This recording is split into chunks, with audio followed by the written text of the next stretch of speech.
So the government shutdown is really nothing more than political theater. We all know this. Political theater that is designed to try to accumulate leverage to score points with the mutual bases of both political parties, understanding that the mutual bases of both political parties combined represent less than a third of the population of the United States.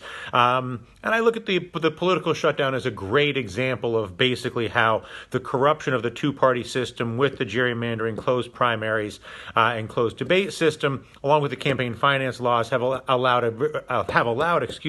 a very small number of individuals to effectively take hostage control of the U.S. government and, more importantly, the U.S. political system in a way that renders 70 to 80% of the U.S. population irrelevant, while masquerading itself as a democracy. And so you get the marketing and the sort of pomp and circumstance of a so-called democracy, while simultaneously allowing the incumbent power base of the Republican and Democratic Party, primarily driven by the gerrymandering of the districts and then further compounded by the closed primaries, closed debates, and all the rest of it, to retain power that is basically an oligarchy or near dictatorship, really, while creating the ambiance or the aesthetic of a democracy, which is actually a great way to enable the oligarchy to perpetuate itself. So it's a brilliant maneuver on their part in the shutdown.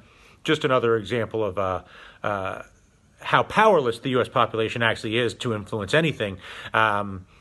Even in the face of an incredibly unpopular government, I can assure you more than 90% of the incumbent politicians will be reelected this year, not because they're desirable, because they'll either be unopposed in the primaries or they have so effectively gerrymandered the electoral districts that it's impossible to force them to vacate, despite the fact that they are less popular than a cockroach.